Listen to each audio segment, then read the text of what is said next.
It all started with the mailbox. Not a message or a letter or one of those annoying pre-approved credit card offers. Nope. Just the mailbox itself, tilting ever so slightly to the left, leaning like it had finally given up on the American dream. I stood there for a moment, holding my morning coffee, which, if I'm being honest, tasted like regret with a splash of burnt beans, and stared at the thing. And I mean stared, like it owed me money. Because somehow, in that completely normal and mundane moment, I knew something was off. Not with the mailbox, though it was slightly tragic, but with the universe. The kind of off you feel deep in your bones, like when you go to the fridge for orange juice and find only pickle brine. See, I'm Terry. Just your average Ohio guy with a garage full of tools I don't really know how to use, and a wife named Teresa who once convinced me that potpourri was a necessity. She teaches some kind of modern history course at the community college, though I suspect most of her students are there for her anecdotes and her unnatural enthusiasm about 20th century propaganda posters. We've been married for 6 years. Not long enough for people to say, wow, that's impressive, but long enough to have stopped writing cards to each other on birthdays. The sort of marriage where your text messages are mostly just reminders to buy more toilet paper and whether the propane tank is still half full. But let's go back to the mailbox. That Sunday morning, I walked out there in my slippers, one of which had a hole in the toe because life's just glamorous like that, and found a curious sight. An envelope, yes, but one that had clearly been opened and then taped back together with the sort of desperation you only see in late-night infomercials. Return address? Fortune Ridge Wellness Retreat, which sounded, if I'm being charitable, like a place where people go to chant in circles and pay too much for infused water. Now here's the kicker. The letter wasn't for me.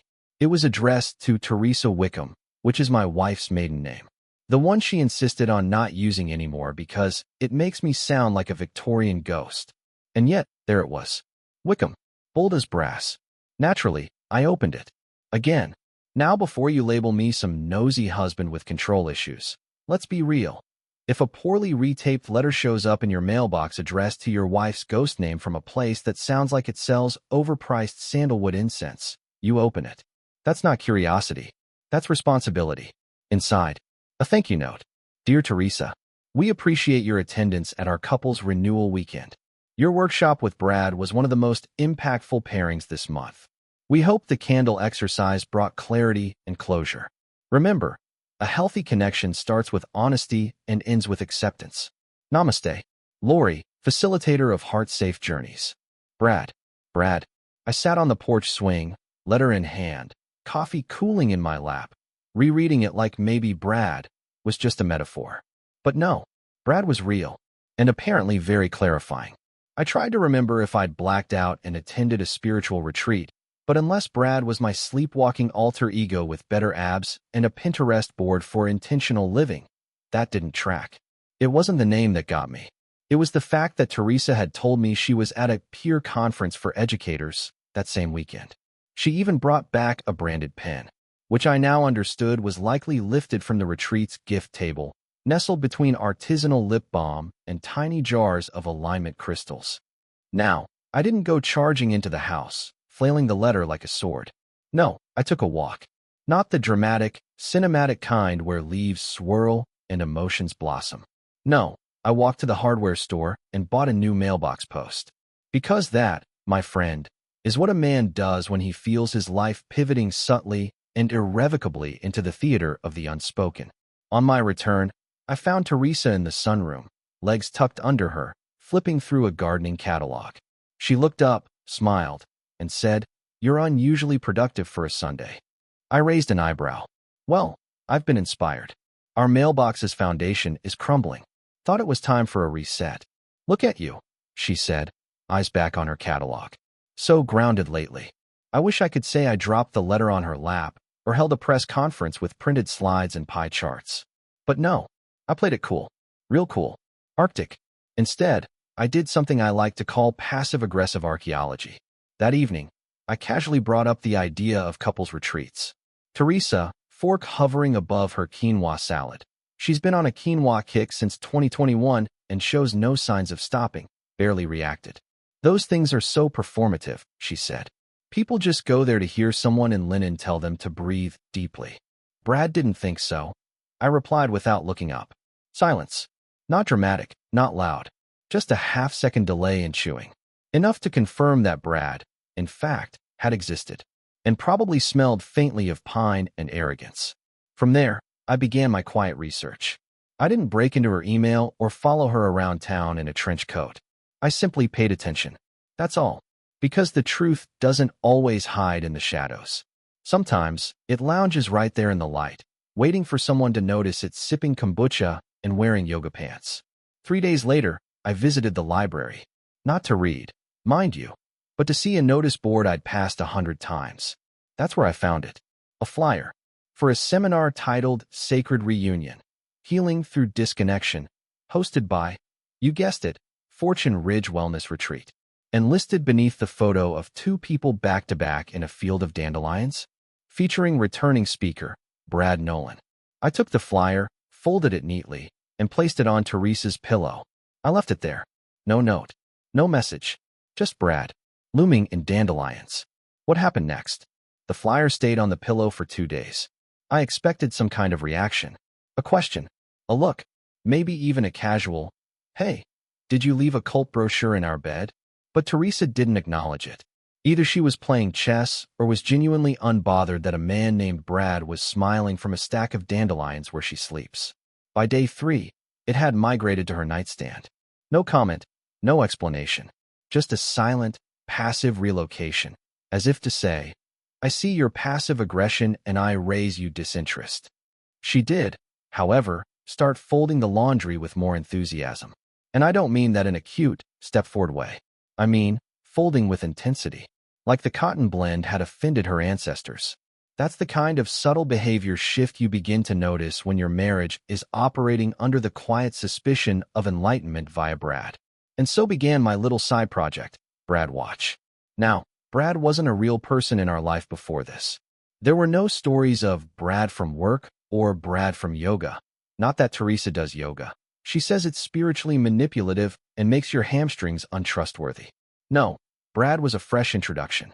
He showed up on paper, smiled like he'd never paid taxes a day in his life, and suddenly knew what my wife needed better than I did. I wasn't angry. That would require energy. What I was interested. Like when you see someone put ketchup on pancakes. You're not mad, but you do want to understand what psychological series of events led to that decision. So I did what any semi-functional, decently observant man would do in my situation. I took a half-day off work and enrolled myself in the Thursday night Community Relationships Lab at the Fortune Ridge Cultural Center. No disguise, no mustache, no burner phone. I showed up in my best man trying to get his life together outfit. Clean jeans, sneakers without grass stains, and the button-down Teresa said made me look less tired. The workshop was in a basement-level room that smelled like carpet cleaner and earnest intentions. The chairs were in a circle. Of course they were. I picked one with a full view of the door. Strategy, not paranoia. People filtered in one by one, each carrying something, water bottles, journals. One lady brought her own cushion, which felt like a power move. Then, about 6 minutes late, in walked Brad. Now, when I tell you this man lived up to his name, I mean it. If someone designed a Brad in a lab, this guy would be the result. Mid-40s. Tan in that way that screams, indoor tanning membership. Hair that somehow looked both styled and tousled. Wearing a t-shirt that said intention is everything in a font that should be illegal. He clapped his hands once. Welcome, everyone. Let's make tonight about softening the edges. Softening the edges. Right. We introduced ourselves. I said my name was Terry, and I was there to recalibrate the personal compass. No one batted an eye.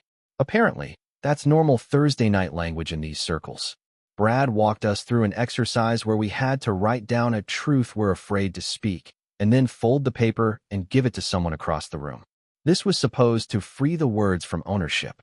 I couldn't tell if it was therapy or just a clever way to collect blackmail material. I wrote, "Sometimes I think I could replace myself with a cardboard cutout in my marriage, and it would take a week for anyone to notice." I folded it into the neatest little square and handed it to a guy who looked like he brewed kombucha in his garage. After the paper passing exercise, Brad moved into storytelling. And that's when it happened. He started talking about a woman. No name. Just someone very special who recently came to a relationship threshold.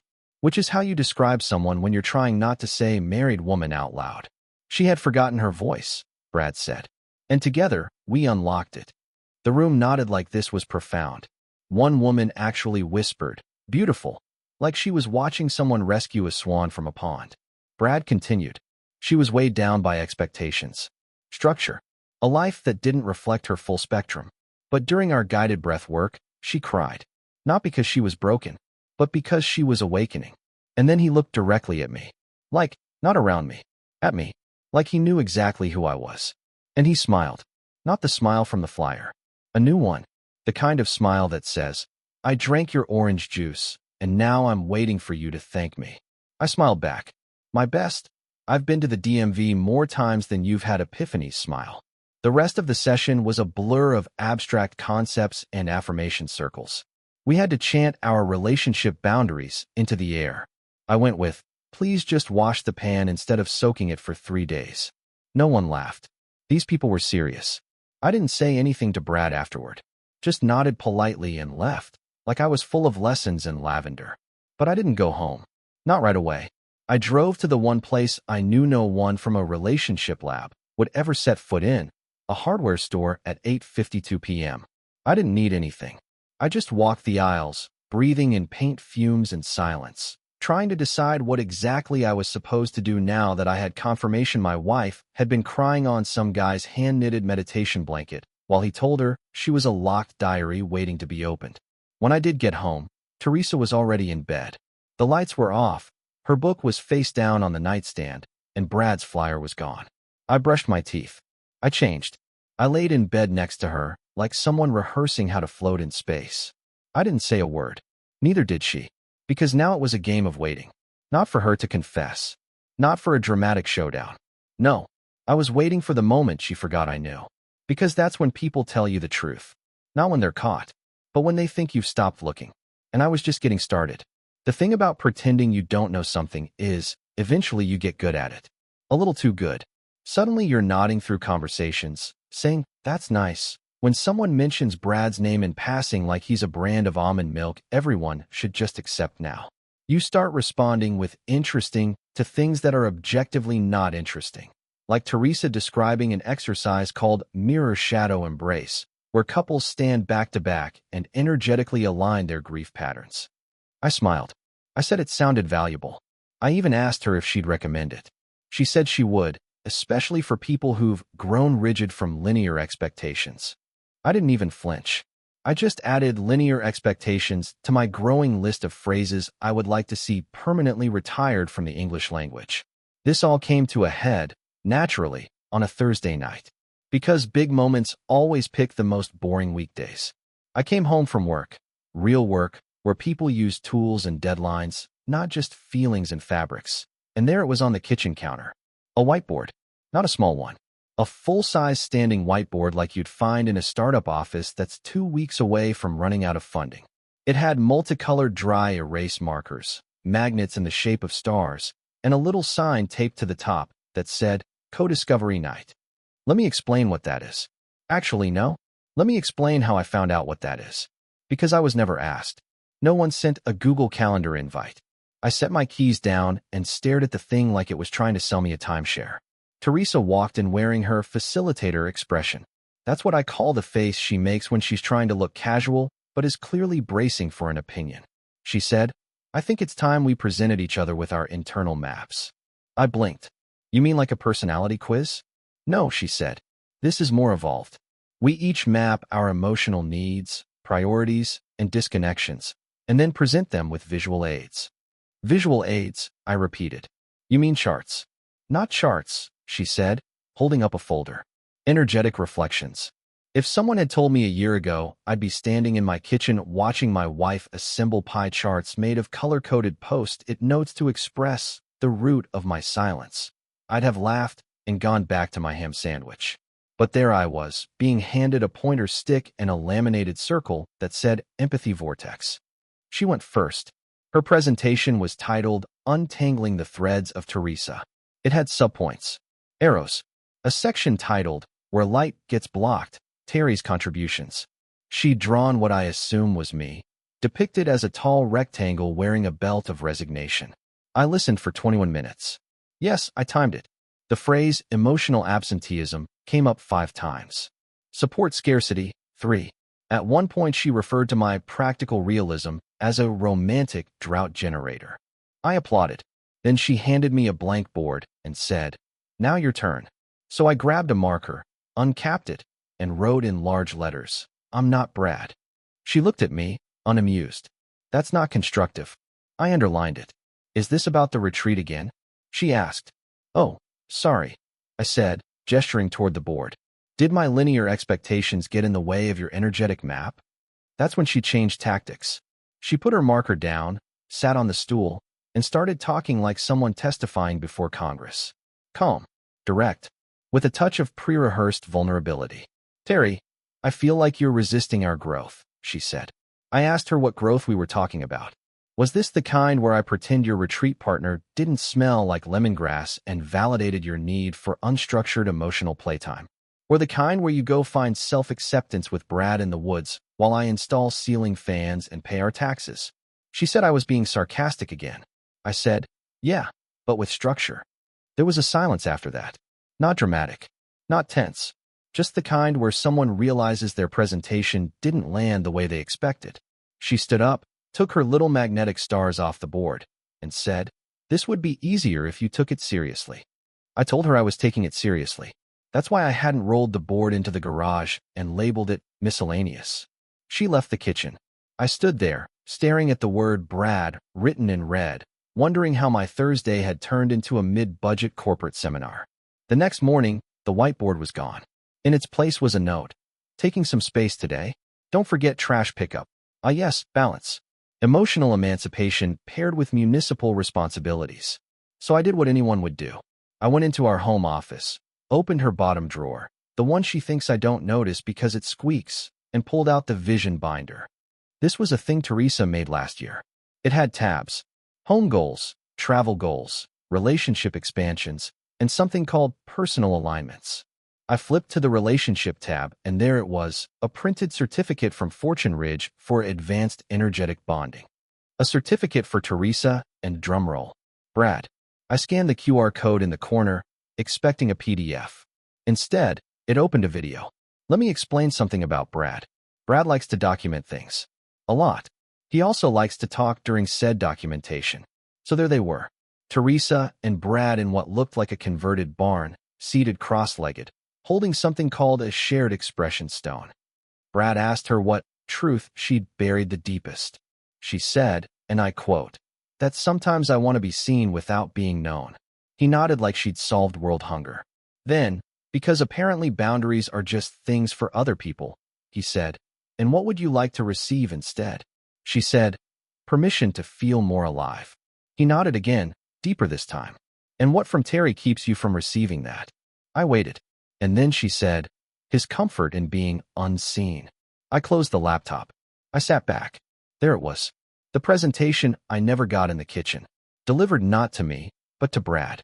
The man with the affirmation stones and the confidence of a TED Talk speaker with no formal education. I put everything back. Binder, certificate, even the paperclip that held her living openly checklist. I didn't confront her. I didn't leave a dramatic note or send a long email titled "Permission Denied." I went outside, watered the one plant I actually like, the fern in the corner that requires no attention, and then I booked a reservation. Not at a hotel, not at a cabin, at a library meeting room. I figured if Teresa could have co-discovery night, then I could host something too. I titled it, "Unmap Your Marriage," a presentation by someone who's not Brad. And I invited exactly one person, Teresa. Let's see if she RSVPs.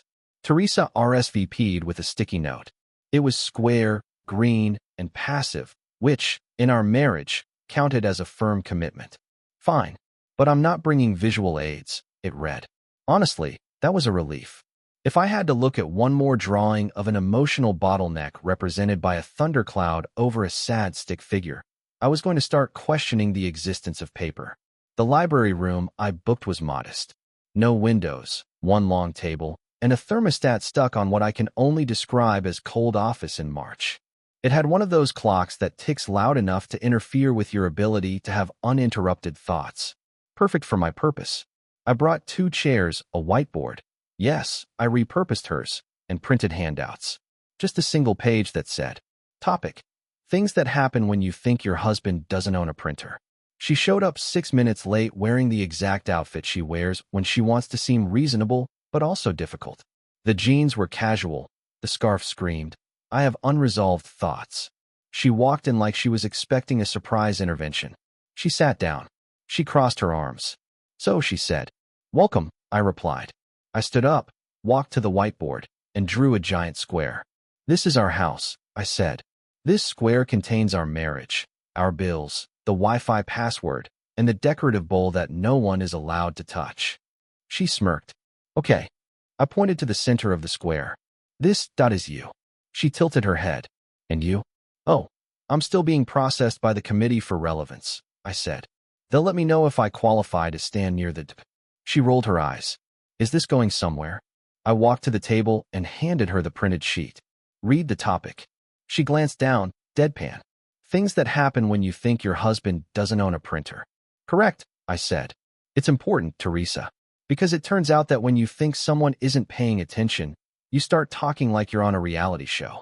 And you forget that printers exist, especially wireless ones. She folded the paper in half. Are you accusing me of something?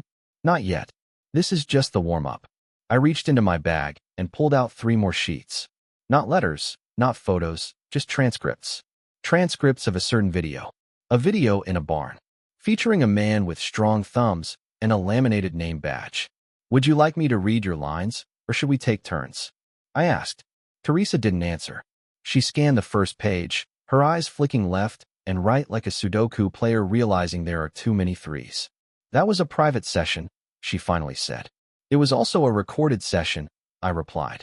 By Brad, who labeled the file Teresa Awakening Final, no edits, .mp4. Not the most discreet man. She set the papers down carefully, like they were radioactive. This isn't what it looks like, she said, which is exactly what people say when it is very much what it looks like. Is this not you saying, I feel most present when I'm not pretending to understand my husband's hobbies? I asked. She blinked. That was part of the exercise. And Brad's part in the exercise was to be your emotional reset partner. That's the terminology. Noted. And what part of the exercise was the part where you 2 shared your resistance sounds under a weighted blanket? Her face, previously very confident, began to do a little internal math.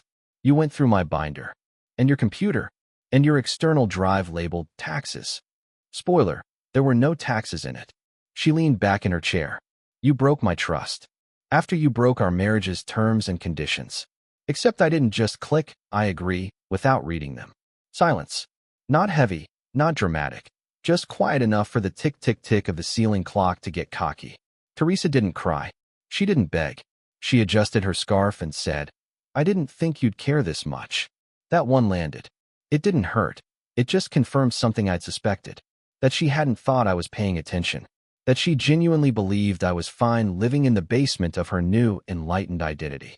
I stood up, capped my marker, and wiped the square off the whiteboard. You think this is about Brad? I said. It's not. Brad is a symptom, a side effect.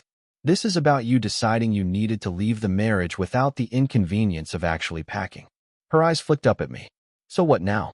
Well, now comes the part where you get to decide if you want to keep juggling performances or start having adult conversations.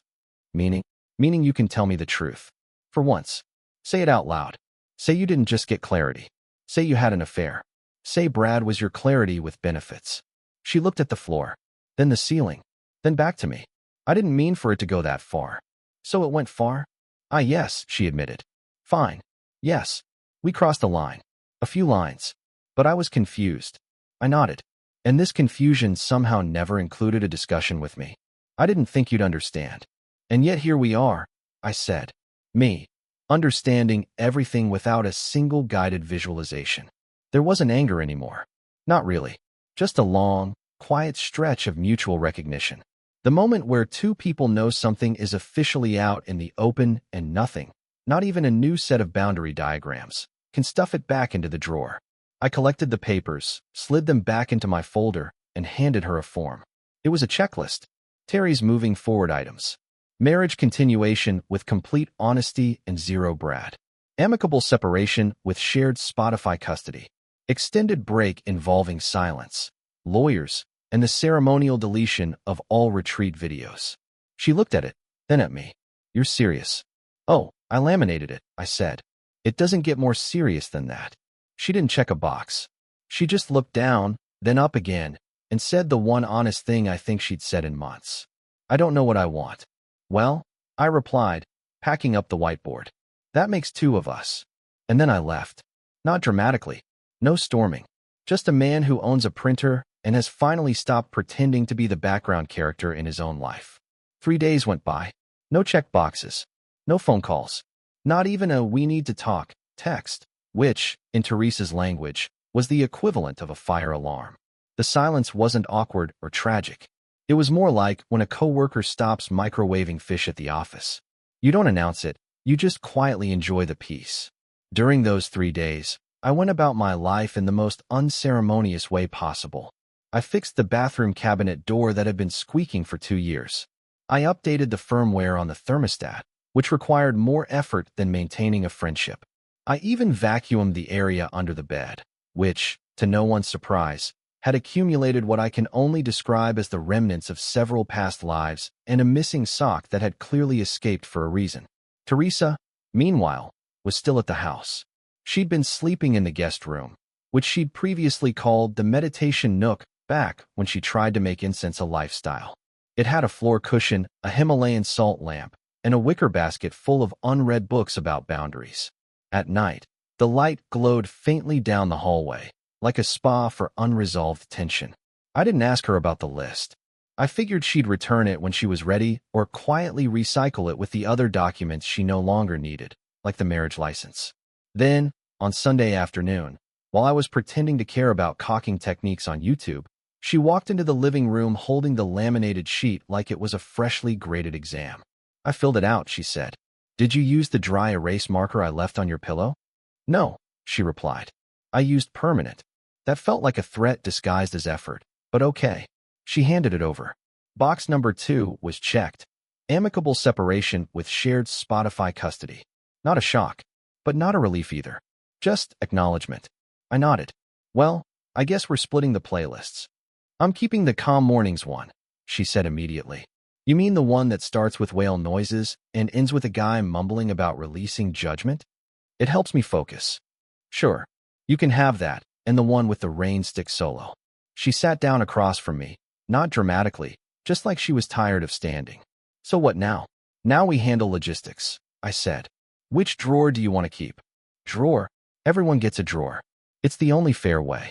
You pick one drawer, kitchen, desk, bathroom, and everything in it becomes your problem. She blinked. I didn't know this was part of the process. It's page 2 of the Emotional Dissolution Guide, I said, pulling out a second laminated sheet, titled How to Be Reasonable When You've Already Been Ridiculous. She didn't laugh, but the corner of her mouth moved half a centimeter, which in Teresa terms was basically a full comedy special. Okay, she said. I'll take the bathroom drawer. Interesting choice. Risky. That includes the drawer where we keep expired cough drops and mystery ointments. I'm ready for it. I got up, went to the hall closet, and returned with a plastic bin labeled Marriage Memorabilia, which I'd made the day after our whiteboard conference. Inside were things like our old couple's journal, which we stopped using after entry 4, a printout of our wedding vows. Hers were double-spaced. Mine were one sentence. And the engraved rock that said "Grow Together," which we both knew neither of us had picked out. It was a gift from someone who hadn't been invited, but mailed something anyway. I assume we're dividing this too? She asked, eyeing the bin. Nope, I said. We're taking turns removing one item, saying what it reminds us of, and then throwing it directly into the giveaway box. You want us to debrief the junk? No. I want to avoid pretending this stuff meant more than it did. She pulled out the rock. You go first. I took the rock, examined it like a detective in a low-budget crime drama, and said, reminds me of the year you made us start every Monday with a gratitude circle, which turned into a schedule review, which turned into me forgetting to bring in the recycling. Rock goes. She tossed it into the box with a thud. Her turn. She pulled out the couple's journal. Reminds me of how I used to write. Let's be more intentional this week. And you wrote, okay. To be fair, I said, that was a full sentence. Another item down. Next, the wedding photo. She paused on this one. I'm not going to say anything sarcastic about this, she said. Neither am I replied. We nodded. We placed it face down in the box and moved on. When we finished, the bin was empty, and the giveaway box looked like a sad museum exhibit called Unresolved Expectations, a retrospective. Teresa looked around. So, are we doing the paperwork or procrastinating until we resent each other again? Depends, I said. Are you going to bring Brad to the notary? I haven't spoken to him since the video. That's probably for the best. You've used up your emotionally experimental credits for the decade. I know. We sat in silence. Not because we had nothing to say, but because we'd finally stopped pretending we were waiting for something wise to arrive. Nothing profound was coming. No life-changing insight. Just two people who missed their exit a while back and finally decided to pull over and figure out a new route. She stood up first. I'll handle the paperwork. Good, I said. I'll handle the drawer. Before she left the room, she turned and said, do you think we'll ever like each other again? I considered the question. We might, but not while we're still trying to win at something we stopped playing. She nodded. That was enough for both of us. She went back to the guest room. I went back to the caulking video, which turned out to be more useful than 3 months of emotional diagrams. That night, I slept in the bedroom. Alone. No salt lamp. No boundary checklists. Just me. A man who owns a printer, understands drawers, and finally got a checkbox that made sense. On the morning that technically ended our marriage, I woke up earlier than usual. Not from emotion or anticipation, but because the neighbor across the street decided 7:14 a.m. was a good time to pressure wash his driveway like he was preparing it for a visiting dignitary. I didn't mind. Noise made things feel normal. What didn't feel normal was the silence inside the house. Teresa's toothbrush was gone. I noticed it when I went to brush mine. Her half-used cruelty-free eucalyptus-flavored paste was still on the sink ledge, but the brush itself had been removed like it had never existed. It wasn't sad. It was just logistical. She must have packed that first. Priorities.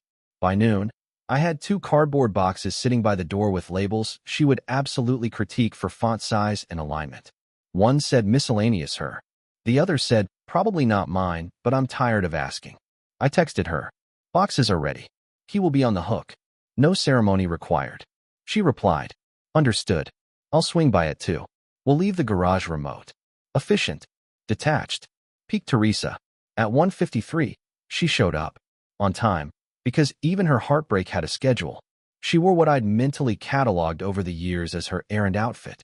Practical flats, jeans with no artistic distressing, and a gray pullover that screamed, I don't want to be approached in public. Appropriate, given the day. She walked in like it was any other Tuesday. Boxes are lighter than I expected, she said. I left out the books about reinventing yourself unless you wanted them. No, I've had enough reinvention for now. She scanned the living room. Not like she missed it. More like she was checking to make sure she wasn't leaving any electronics. Did you keep the Wi-Fi name the same? She asked. For now, but I've changed the password. Felt like a symbolic move. She nodded. What's it now? Unsubscribe 2025. She almost smiled. Top tier. I handed her a plain white envelope with her name on it. Inside was a photocopy of the final document we'd both signed the day before. Official, notarized, and stamped with the kind of dispassionate font that removes any last trace of sentiment. She opened it, scanned the page, and folded it neatly. So that's that. That's that. There was nothing left to argue about. No more to sort or divide. We'd already done the important parts. Bank accounts. Streaming services. The house, mine. The car, hers. The air fryer. Neither of us wanted to admit it was a mistake. But then she looked toward the hallway and said, what about the drawer? Ah yes, the drawer. The sacred drawer. The one she claimed during our passive-aggressive property negotiations. The bathroom drawer she had boldly and naively selected without knowing its contents.